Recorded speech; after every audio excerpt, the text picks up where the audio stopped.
What's up, everyone? Welcome to another exciting episode of Brown Girl Green, and today we are diving back into the topic of deep seabed mining. I released an episode on this late last year talking about this practice, which we're going to dive deeper into in today's episode. If you don't know what deep seabed mining is and you've never heard of it before, we are going to talk with an expert who lives in the global south in Tonga, who is on the front lines fighting against deep seabed mining. And for people who don't know, I am not a huge fan of deep seabed mining. In fact, I think it needs to be banned ASAP. And there's lots of people around the world that are pushing for this practice to be banned. In this episode, we're going to talk about why it needs to be banned, why communities in the global south who live on the front lines of dealing with this industry are fighting back against it as well.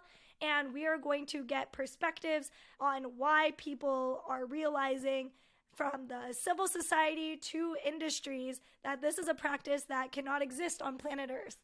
So I'm really excited to have our guest today, who is going to speak directly from the perspective of civil society fighting back against deep seabed mining, to understand her viewpoint on it. And I hope that you all gain a lot of educational insights and find out more information on how you can take action and get involved. So I will now have our guest introduce herself. Thank you very much, Kirsty. My name is Billy Natitakara. I work for the Civil Society Forum of Tonga as the National Deep Sea Mining Campaigner. My key role is to ensure that deep sea mining is banned totally from our EEZ, as well as our sponsored spot in the area. The area is designated as an international piece of ocean that doesn't belong to any country. So the thinking around this is that belongs to all humankind, both coastal communities and landlocked communities. In Tonga, we have over just about 100,000 people. We have just a little bit over 75,000 square kilometers in land size, plus the ocean size. So put together, total 75,000 over square kilometers. 99% of that is ocean. So the land just make up the 1%. Over 89% are coastal communities. So we're group of islands. The highest point in my island is actually 60 foot above sea level. And basically, the ocean just roll right on where the coastal communities are. So our affinity to the ocean is very close. We literally grew up, watching the ocean and the ocean watching us our whole lifetime. The idea of deep sea mining, an industry, an extractive industry that is going to go deep into the ocean, digging up minerals that they greenwashed the whole advocacy about, that is going to replace, the fuel, and is going to be the answer to the climate change crisis. I will say, pull crap. Because what they are saying to the world and selling the idea that these minerals in the deep is going to save the world from the climate crisis, that is so wrong. Because they are looking at the Pacific. It's really our backyard that this whole testing, this whole, push for the exploitation is going to happen. It's not going to happen in the global north. It's going to happen in the south. Tonga, Nauru, and Kiribati, all known to be poor, all known to be like basically oceanic people, or basically live depending on the ocean. Right? So the thinking that they are going to mine in the Pacific is a threat to my livelihood. 99% of my people depend on the ocean. Like I said, it's literally there. That's where, our grandparents used to stroll over to the reef, get things to eat. These are the threat that we see deep sea mining as. So people ask, what is deep sea mining? Technically, it's going to be, a couple of huge, gigantic ships. They're going to be floating on top of the ocean. operating remote control vehicles that will be let down into the deep ocean. And not known to many people, there are 4 layers of the ocean. And like every 200 kilometers down is one layer, one layer. So deep sea mining is designated to any activity that will be undertaken beyond the 2 kilometers, right? And these are where the minerals rest. So the 2 kilometers, 4 kilometers, 6 kilometers, 8 kilometers, because the deepest is down to 11. So these minerals, because they have been there for millions of years, they have actually diagnosis that the size indicated how many years it has been sitting there. So any recovery of these minerals will not be in our lifetime, maybe not in my children's lifetime, because it takes so long. And imagine a place where these deposits have been sitting for so long. Every dust, every dead things that had floated and sink, every dead animals, every rotten ships that have sunk and goes all the way down have accumulated. And every life form that dies, Kirsty, have carbon in their body as a composition. It's natural. 70% of our body are made of, of liquid, and the others of natural matters. And they have carbon. So concentrated, packing over millions of years. So there are carbon stored there in the deep, where some of these minerals are actually resting or being compiling over the years. So the fact that we're going to dig these out by using remote vehicles to go and to what some deem as picking, you fruit pick, because they fall off the tree onto a hard surface of ground, like let's say the soil or grass, and you pick it. Yeah. You're talking about picking manganese nodules from the ocean where accumulated sedimentations over millions of years. That's not digging, that is digging. That's a vacuum. I mean, that means an activity is going to happen. It's going to generate a lot of bloom from the dust that have collected over billions and millions of years. So that's the concern. That is basically what deep sea mining is all about. And when they are going to take the minerals up, there are pipes from this, megaship sail going to sit on top of the sea level. So these minerals are going to transport it up to the ship on top, deposit the solid ore there, and then the minerals there, and then the excess water that has accompanied all those minerals up need to be let down. When we started the conversation in 2012, the thinking around, and when all 2012 shipbuilders and countries, yes, I've started this around 2012. This is when I start the fight. They say that they are going to take these minerals from whatever water column level be all the way up, and they are going to return it all the way down to where it was taken from. Because within every element of the water column, the density is different, the flow is different, the temperature is different. So there are different life forms to all the water columns. So when you take this and return it back, there was the thinking around it. But we don't know. But 2012, we're screaming already. We don't know the science. We don't know enough. And they were selling the idea that it was a tacit, no life form. It's basically a dead zone. So why can't we just go in and pick the minerals? 10 years, a decade later, we now have more scientific proof, more biological proof, more marine-based evidence that there are blooms of life in there, millions of living species, habitats that are actually thriving in this so-called dead zone. So the idea that, you know, the water will be taken up and be brought down was something that was being said 12 years ago.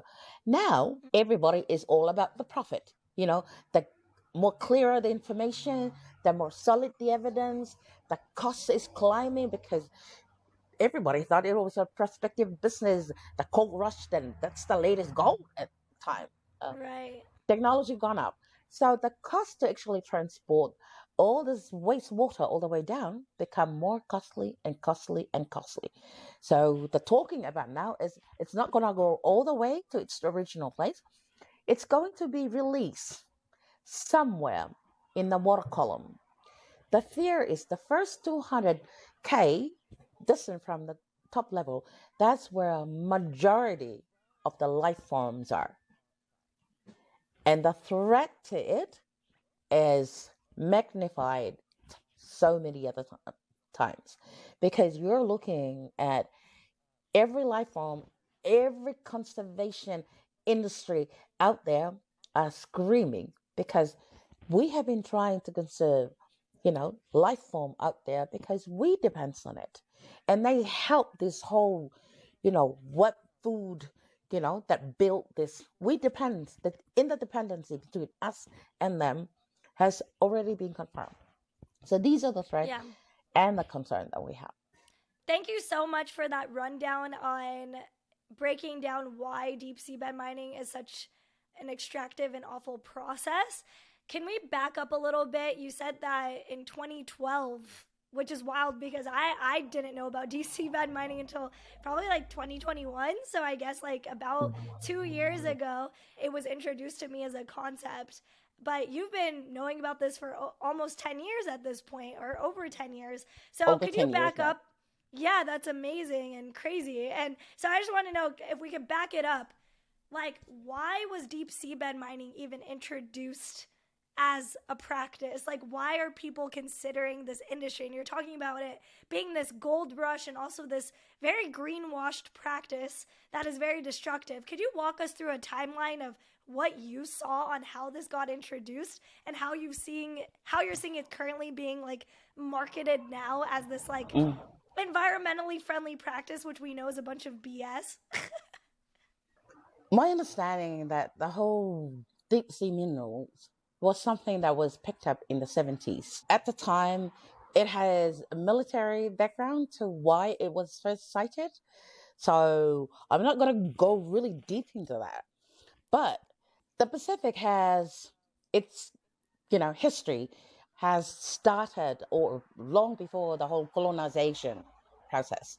There's always prospectors from global north, Mm, seeking spices, seeking minerals, seeking metals, seeking things that were easily picked up. And the whole global economy is based on that, where you get the best resources for the cheapest and sell it for the highest, as the cheapest in and maximize profit back. Right? So it's all the whole global economy is a kind of philosophy. mm, But so the scouting has always been there. So the sighting of the minerals and the prospect of it have, been a research institution as well as far as technology is concerned. In Tonga, we have the first company to show interest was the Nautilus company way back in 2008. So when we start discussing deep sea mining in 2012, we were shocked to find that we already have people who actually sign up, even establish a office in Tonga. And that was Nautilus. We had wow. at the time 4 prospectors who were doing exploration. So Kiats Science and Technology from Korea. We have a company from the United States. We have the Nautilus, Canadian, and they were actually basically buying up the whole ocean space for Tonga because we were actually charging the cheapest.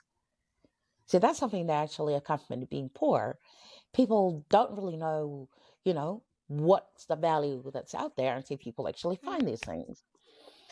So when we start talking about it, and at the time, as more research has been going on since 2008, the prospect of minerals in the deep, you know, literally lying there. And that's the whole marketing strategy, literally lying there. So when I was talking to these people back in 2012, they were saying to me, Tita, it's out there. If you're not going to take it, somebody else is. So it's a matter Wow. of who is going to get there first. Wow. And I said, what about the third option? What about just leaving it there? Because I am sure, you know, the Pacific are very Christian grounded, right? And I Mm, said, I'm sure that God put it at that depth because it meant to be get there. I'm sure the one that we can access to as easily was meant to be there. mm. You know, the fruit tree can just literally grow and bear fruit and, you can pick it from there. I'm sure the minerals were meant to be at that depth for a very reason and why human cannot access it. Now, humans and technology have created a means of getting there without the person actually being in the ship, right? Having this remote control one. But so the prospect and the marketing, and I blame it a lot in the whole marketing because Mm. the selling of what these minerals, the metal company is actually selling this, it's like a collective in one. It's a battery in a rock. Because Mm-hmm. all the component to the so-called, electric batteries where you have your electric Right. cars that run, they feel that all the components that are currently being mined on land, are all in one rock. So Yeah. currently they have to mine different sites to actually get the battery. Now they're saying you can have one rock and it'll give you a battery and Oh it will my replace gosh. all the digging. So that's the marketing. And, like Interesting. any marketing, they say you get this with all the clickers. And of course, we all know that 80% of the time are lies. We'll Yeah. probably get a little two out of the seven features they say. We'll probably be lucky to have at least two of them. Eh? Yeah. And they have if you are not satisfied, return it back. Eh? So that's the kind of thinking they're having now in my country, in Tonga. This battle with the government officials, the statement given to us is, why not run it? Hmm. If it doesn't work, we can always resent it. Hmm. There is no return back policy on this one because once you take it, like I said, it will take a whole generation of lifetime before you even see a small speck of it starting all over again. These minerals, I'm talking about these minerals, right? So it's not something where you can, like a pair of shoes, if you wear it and it doesn't work, you can always return it back to the shop. It's not going to be like that. Yeah. And the whole process of going down there and the consequences of, you know, the bloom, the light, the noise, the vibration, and the impact on the life form that's out there. I just don't want to think about it. Yeah. But yes, the marketing have sell the minerals to the extent that people who are so greedy are just looking at mineral and thinking about it and go blink, blink, blink. They can see the profit numbers going up all the time. That's all it meant Yeah. to them. But it's not to us. It Yes. spelled doom. It spelled death. It spelled, you know, being deserted again. Yeah, I think the way that deep seabed mining has been marketed for the most part has been this this practice that's going to be just more precise, and that like the deep sea is this place that like has been untapped, and so unlike land it can be more ecologically friendly because it's not going to rely on the on the ground labor of workers. But we all know that like this we operate in a capitalist system that exploits labor and workers in order to mine and extract for these minerals. And so for them to say that this is all of a sudden going to be this like super ethical practice, I mean, it's already hypocritical, right? Because they're going in to these lands and these waters and saying, like you were saying, like, if you don't get it, well, we want to get it, you know? And so already their ethics is questionable by even just that statement and just that mindset. And so I think what you're saying is that there is this new proposal for deep seabed mining as this amazing solution to make the development of things like electric batteries and maybe even the things to construct things like solar panels in the future and other quote unquote clean energy technologies. We could basically mine for all of that in the deep sea. And they're saying that it's going to be found in one rock, which I think is insane. But, you know, it makes a lot of sense that that's the way they're marketing it, right? It's like deep sea mining. It's like, okay, untapped land, super efficient process. You're going to extract the most wealth and profit for your investment of this mining operation for something they haven't even done research on. They're talking about this huge, beautiful thing that they haven't even done before. So who's to say that it's not going to just be a huge bomb for the ocean? And that's what a lot of those of us who are fighting against it are saying, right? We're saying that, you know, we've seen this pan out in history before. History is literally repeating itself, but this time, who knows if we're going to really be able to go back? Because once you destroy the deep sea and the ocean and all of that beautiful life down there, it's the biggest carbon sink on the planet. And once, who knows what they're going to drill and what's going to come up. Once that's there and once that gets lost, we can never recover that. And so I think the fact that people want to experiment and explore is the huge hubris of humanity, as we've seen time and time again. And yet they're saying that this will be better this time. But it seems, again, like if it was really that better, then all of these other previous practices would have been more in line with thinking about ecological and social human impacts. So it's like, you all are just greedy. Like, this is not going to change anything. Christy, it's so sad as well. And I think that's the saddest thing about this, is that we have allowed a few greedy persons to dictate the fate of our universe. As you said, you know, if we go back and started at the beginning of history of human era, you know, and pick up how many times some of our leaders have said this is going to be better, of all the marketing stunt that have sell, I am sure they did the same when they found fossil fuel. This is the answer to our crisis. This is the answer to our... And that is the thing, that they are spewing the same one, you know? Yeah. Repackaging. Maybe then it was a warm piece of, you know, tree bark that wrap around this whole... It's going to happen at the time itself. Now it's, you know, golden wrappers wrap around with the same thing inside. It is for the greed. And the saddest is that they greenwash it and making us you know, self-feel that we're obligated to save humanity one more time. Save humanity one more time. Yeah. Supply this because it's going to be the answer to the climate crisis. And, you know, I'm so fed up of people using our backyard to be their, you know, and using the Pacific to be the red, you know, lab rats to all the testing of this so-called, you know, human development.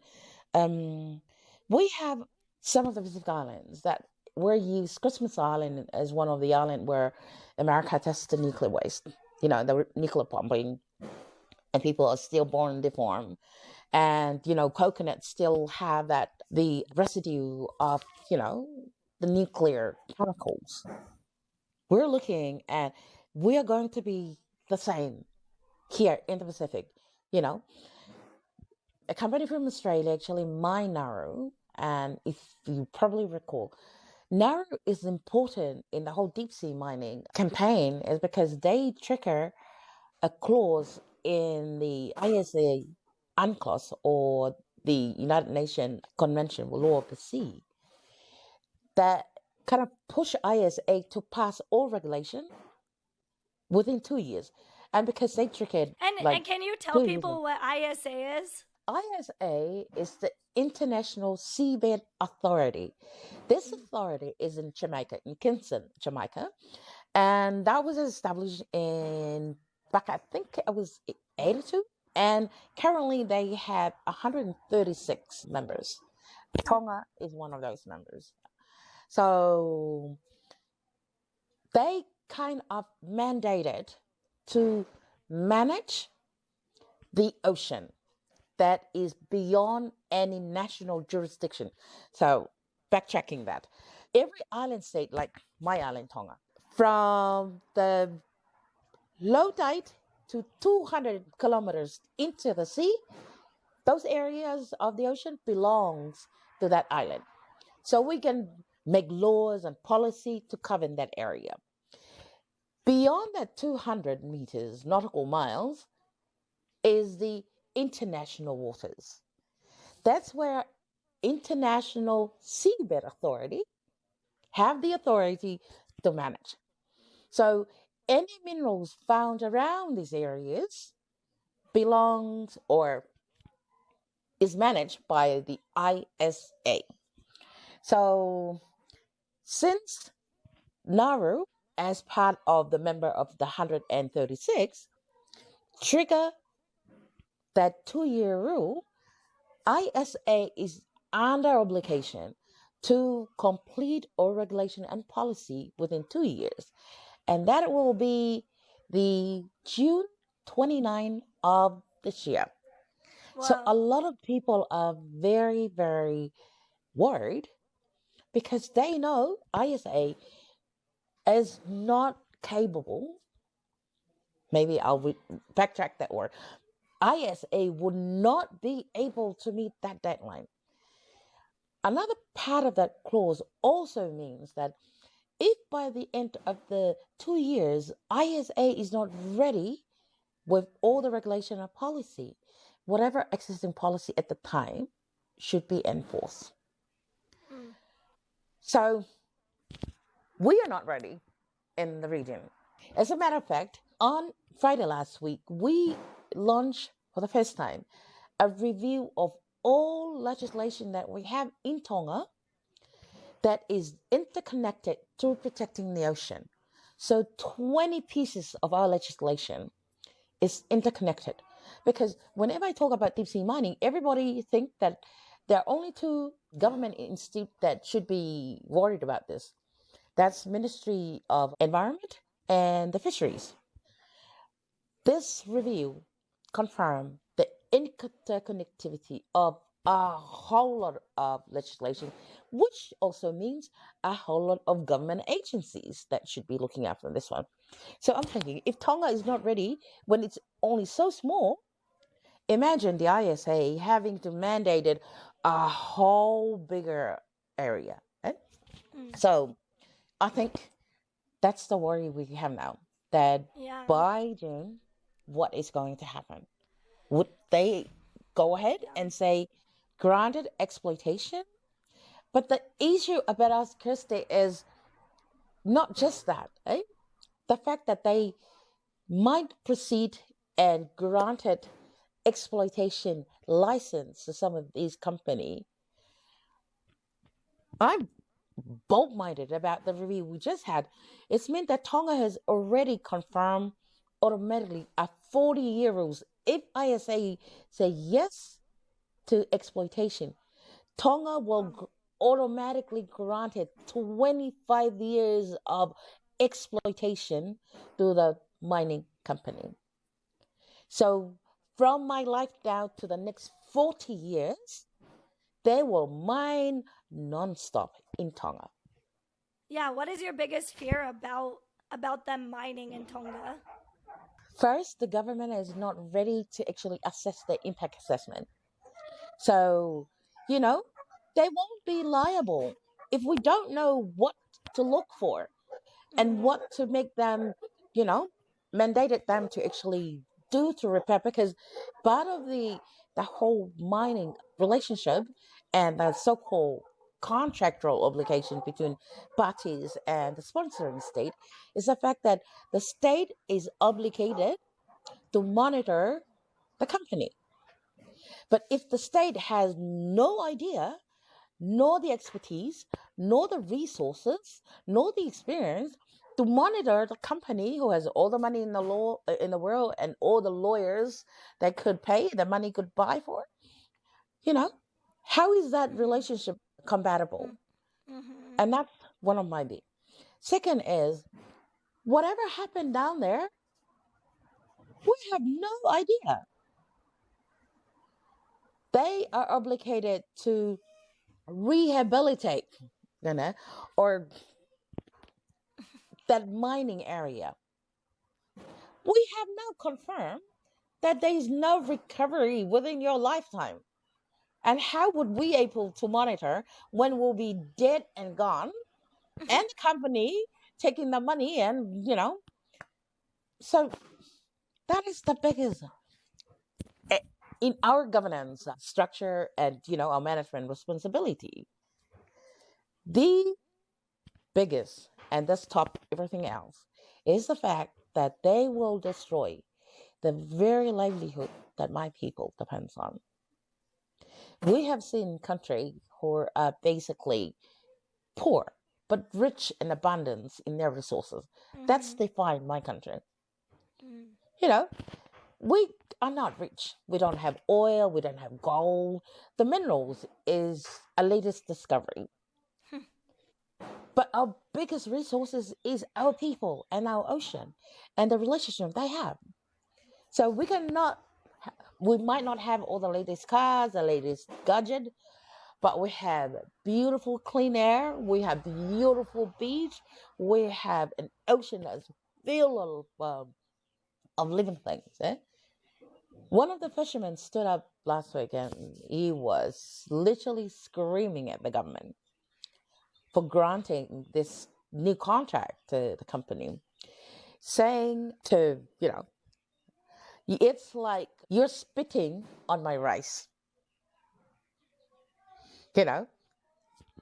We don't eat rice that much because we have cash crops, but to an Asian origin, rice, signify your whole upbringing, very basic to you.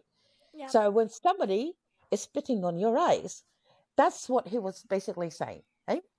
You are trying to actually kill my very livelihood. Yeah. It's like you're walking into my house and start knifing me and my kids and my children.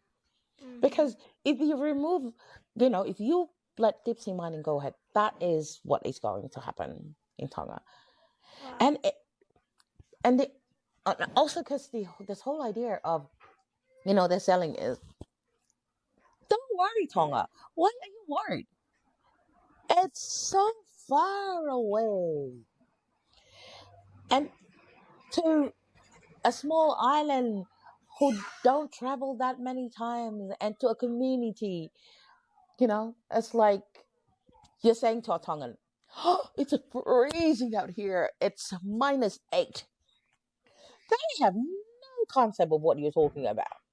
So the closest I could tell my mother and my grandmother is if you open the freezer and you go inside and close it for a couple of hours, that's probably, oh, really, that cold? Yes, that's cold. So when people say, do these community, it's like, it's so far away.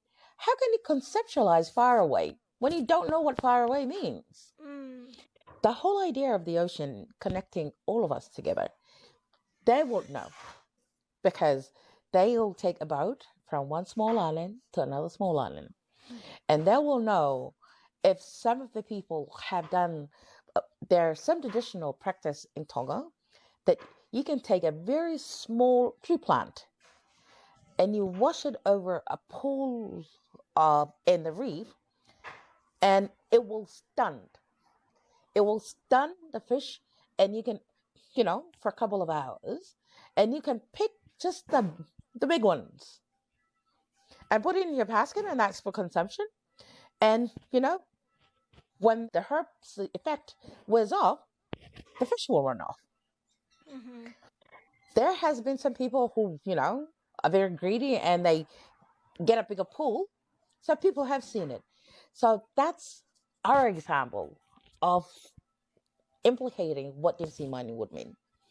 It's like introducing that it's not going to be a numb effect, it's going to be a kill effect. Because we Mm-hmm. don't know what the bloom will do to all the gills of the fish, the suffocation of all the, because they have seen the bigger ones. We have seen in our agriculture show an example of what those squid that lives in, 4Ks down, 2Ks down. Right? Mm-hmm. So, yeah. Yeah, it's just like, the ocean is a key part of your way of life. And to have people come in who don't have any connection to that culture, to any connection to that land or those waters, to say, oh, well, it's here.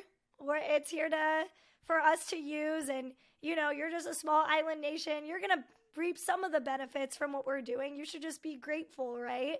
It's like such a colonizer mindset in all the ways, for sure. And again, I think we've just seen history repeat itself, and this is just another example of human ego and prioritizing profit over the planet.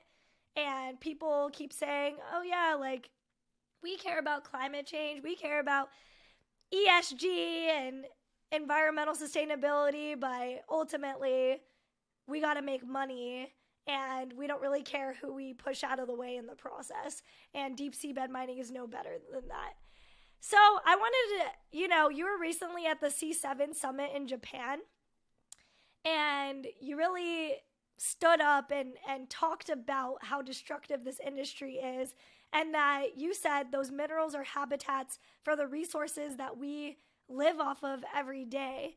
I wanted to know, what did it feel like being in that room with decision makers who could actually do something about this issue, but we're choosing not to? Like, what did that feel like? And yeah, what has been your experience of talking to world leaders to get them to reconsider this practice?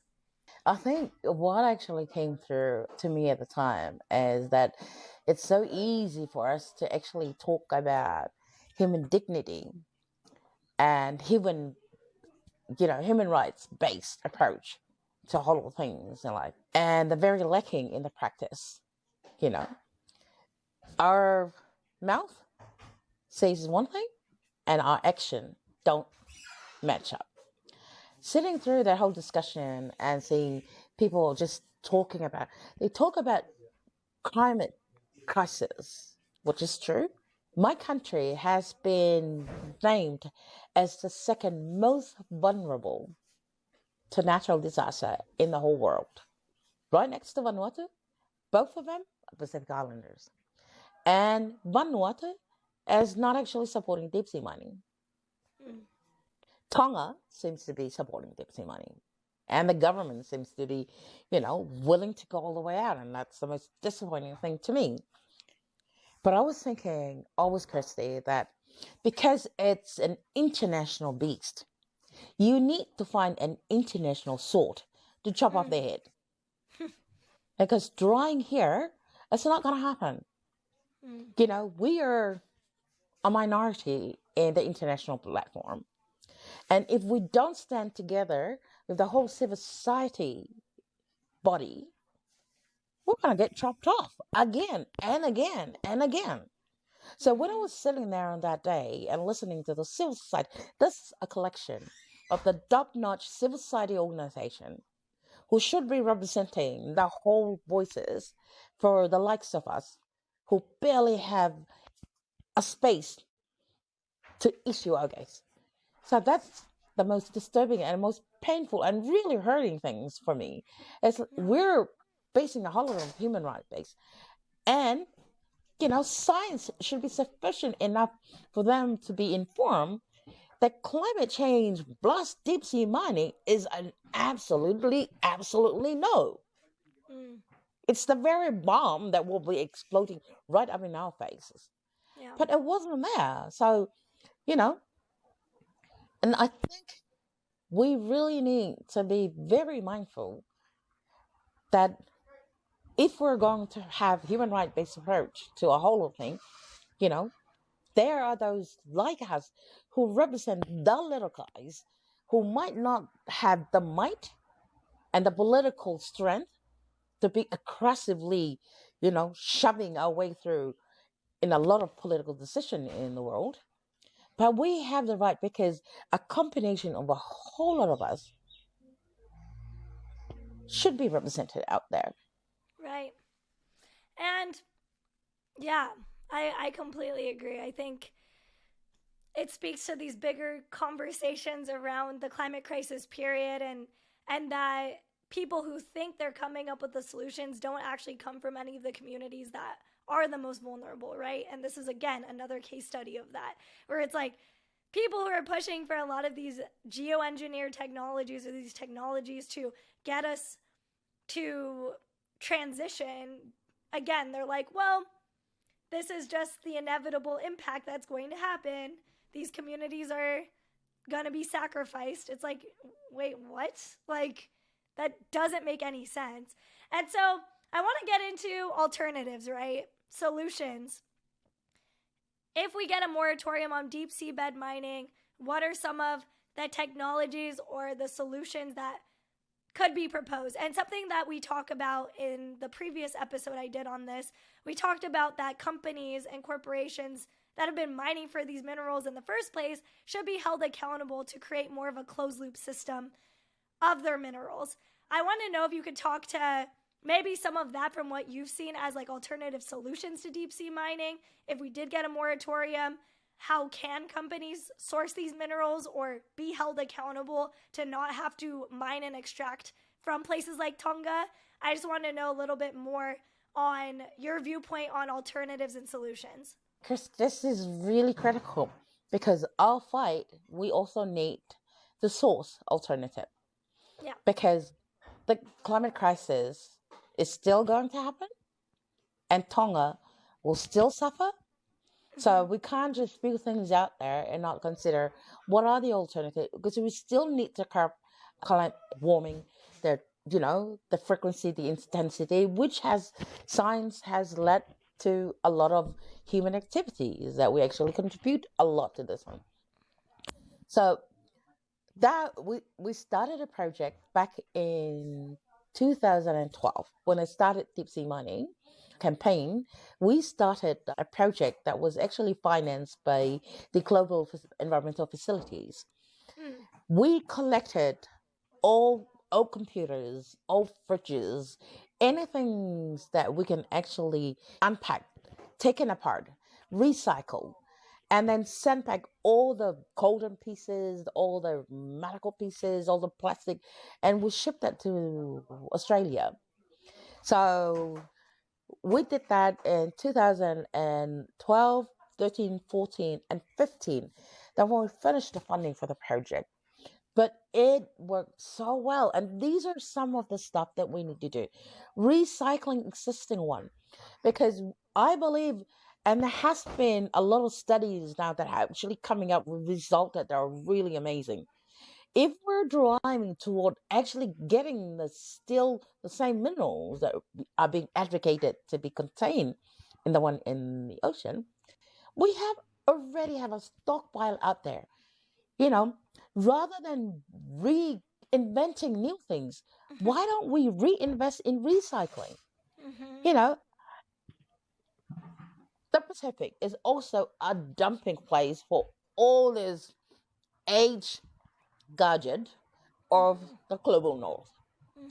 Why don't they reinvest back in the south so we can recycle all of this, and they could take all the rare minerals from a lot of these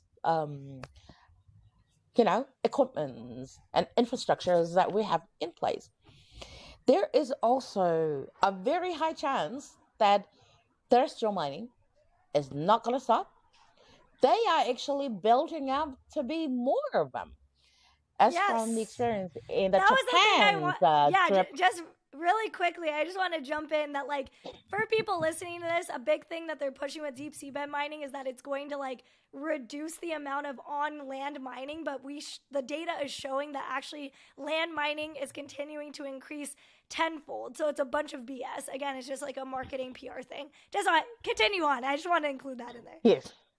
So as the trip from Japan has reflected, the like you said, it's going to increase because the backfire impact of these so-called lying marketing is the fact that they targeting the deep sea mining, not counting the impact on what is already in place.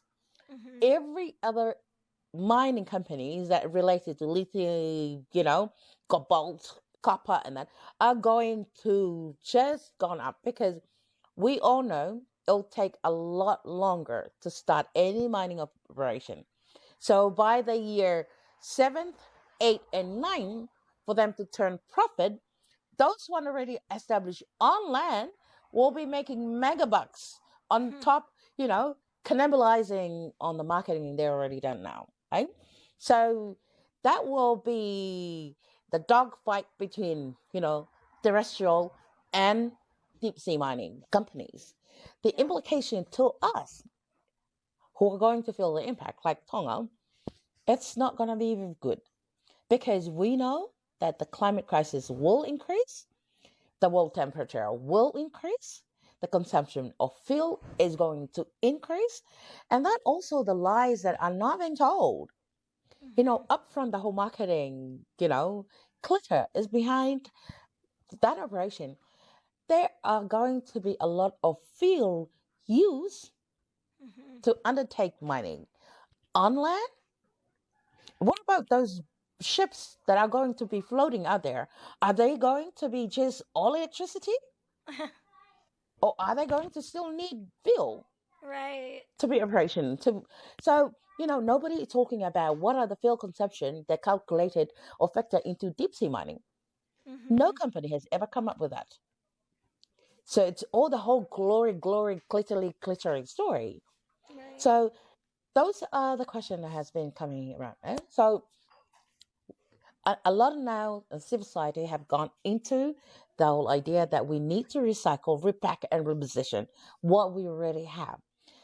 And another thing, Krista, is can human being lower their greedy and their ambition to get more and more and more? Rich people should be charged for having over 2 or 3 cars because they contribute very cars. The fact that they have money, they line up a whole. It's so fancy when people keep on saying like, oh, so and so have the latest model that and in their garage they have all kind of cars, stack up the fastest, the cheap. And all I could think of is like, oh my goodness, how much does society have to pay for that in the amount of emission they have or amount of those are the things that get into my head. Okay? So larger company and richer companies should be paying social dole for Yeah, I think it's one of those things where electric vehicles here in the global north, are becoming a really trendy and amazing thing. And I think, there is something to say that electric vehicles, at least here, could make a positive impact in the longer term, right? But then we have to realize that a lot of companies, a lot of electric vehicle companies are not necessarily holding themselves accountable to addressing the mining of those minerals, right? And so it's important that for people who maybe want to buy an electric vehicle here in America or in the global north, that you're looking into, does that company support deep seabed mining for its minerals? Has it made some sort of stance or association that shows that they're addressing that? I think is really important. I've been definitely talking to different electric vehicle companies to start understanding how they are sourcing things. And I understand that a lot of those practices to do it more sustainably can be costly and can be expensive, but at the same time, then you need to figure out technologies to recycle your batteries. Figure out technologies to hold your companies accountable to the waste that they're producing. And so I think it's a both and conversation where it's like, okay, maybe we do need to manufacture things like solar panels, electric vehicles here in the global north because we are producing the emissions causing the climate crisis. And at the same time, we don't need to be mining the deep sea to do that. So, why are you not investing the money into the research and development to find alternatives to that if you have all this money to do that? You know what I mean? Because at the end of the day, like maybe it saves money, quote unquote, in the short term, but in the long term, I mean, it's going to be irreversible damage. So that's going to cost everyone a lot more. So for sure. So I just wanted to know, you brought up this call to action. June 29th is kind of this like it seems like it's a deciding like turning point maybe moment when it comes to the International Seabed Authority. I just want to know if you could talk a little bit more like what is the urgency of this matter? How can especially young people who are listening to this episode, how can they learn more, get involved? What's at stake right now and what's happening? It's very timely. So I want to know a little bit more if you could get into calls to action. A lot of young people are going to be listening to this episode. What is the urgency? How can they take action? Let us know more information. Okay, thank you. Christy, the 29 triggers a big milestone to campaigners against deep sea mining because if ISA proceed with approving the granting of exploitation license to a whole lot of the company applying, it triggers, mega wars to a whole lot of across the world. You might not know, and I did not refer to it, but 31 license for exploitation have been granted by the ISA. So you can imagine 31 granted for exploitation. Wow. And 31 companies in our deep ocean, banging away and, vibrating our very earth base in our universe, like womb, I must say. It's something that really, really worries a whole lot of us in the South. June 8th is the Ocean Day. So we're hosting, dialogue across the Pacific, launching the legal review that has been done in Tonga and the assessment of NORI EIA that has been put in, our Pacific obligation under UN, various conventions. So these things that we need to actually hold government accountable. For some of our governments, like the one in Tonga, we were a couple of steps late because government usually go ahead without consulting us. So even though we're there, but it's not going to stop what we're doing. On the 20th of this month, we're going to hold a regional rally against deep sea mining. We're calling on our civil society to take to the ocean on a boat, whatever means of a boat you have, your little canoe, your little, dinghy, get to the ocean on this day with a banner, a folder, a piece of cloth, whatever your statement will be. And we're going to try to film that across the whole region from the, western, the eastern side of the Pacific, the north. And we're going to highlight this internationally. And we're going to use this as our part of our campaign against, because we understand there will be a ISA closed door meeting in Tonga. And only 2 civil society space has been granted. Wow. We've been lobbying and we're asking for, us to have an opportunity to present. We don't know whether it's going to happen because the SG for ISA, the Secretary General, is the one who is approving and granting the invitation. So we're going to rally outside. And I'm thinking, if you can, wherever you are, get to the ocean, or if you can't get to the ocean, have a statement and share it internationally. We're hoping that we can share our campaign as well on this day across as wide a media platform as we can. So people will know that this is our voice. This is what we are saying. Great. Because we're saying not, we don't want banned deep sea mining. We don't want it in our island, in our region, nor in our world. So Mm-hmm. that is a message that has been unanimously supported in Tonga. But I know there are other region going, moratorium or ban, but this is our statement. So Yeah. I'm traveling through the outer islands now. So I'll be back in the main island on the 17th. And hopefully on the 20th, we're going to rally across the whole region. And that's the messaging we want. We just, wherever you can, you have a right to actually be out there bold and say, this is your world too. So I'm saying, this is your world. As a youth, this is your world. You have the damn right to say to whoever is up there, they are temporary. Interim, you might be there. But your tomorrows, you deserve to say it now. You are a leader now. You don't have to be a so-called adult before you make decision. You have a right to dictate to the world who is currently managing, because that's what people should know. We are just managers. We're managing resources that has been granted to us.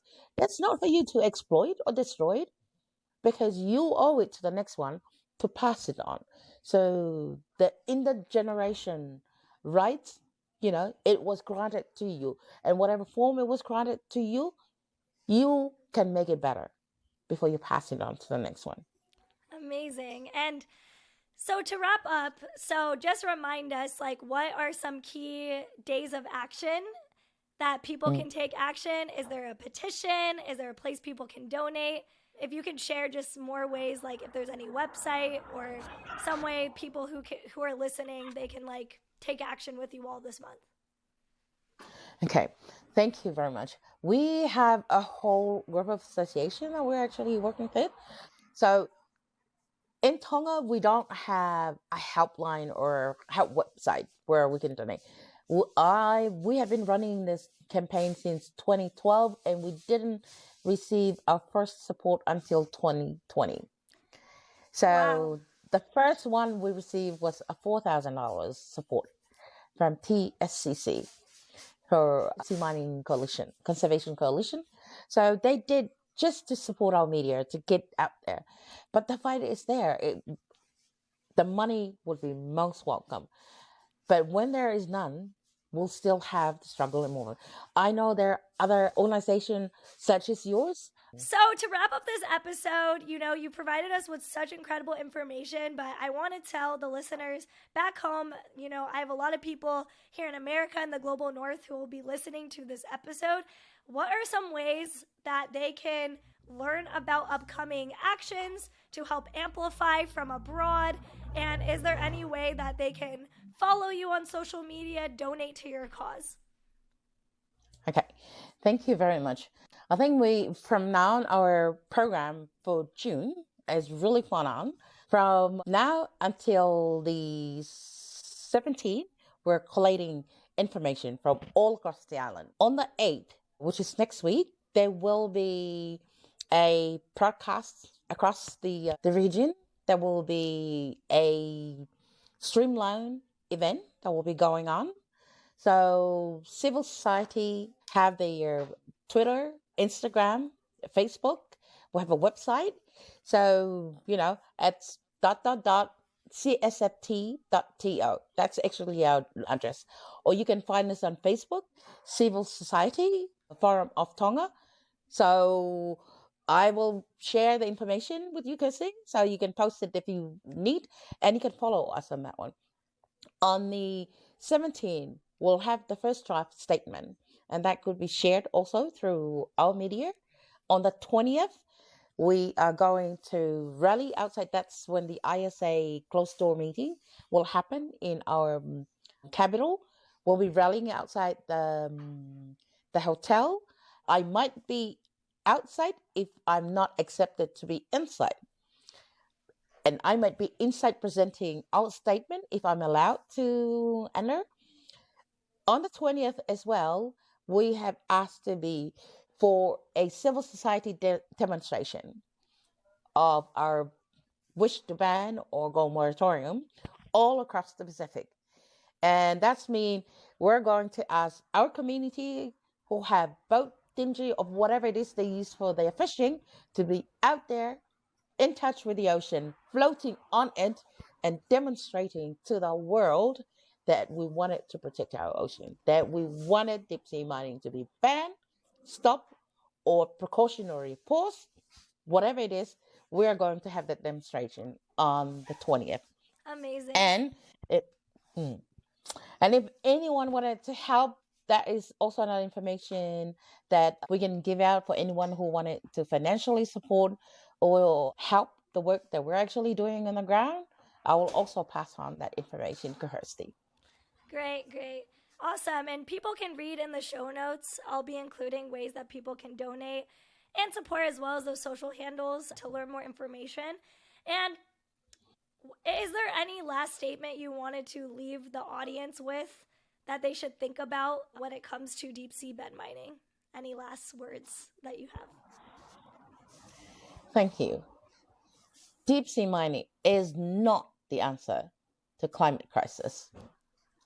Deep sea mining means death to Pacific South. It's my right to ask you also to defend that right. Stop deep sea mining. Amazing. Thank you. Thank you so much, Tita, for joining our episode of Brown Girl Green to teach people about the dangers of deep sea mining, especially to the island of Tonga, as well as the actions people can take.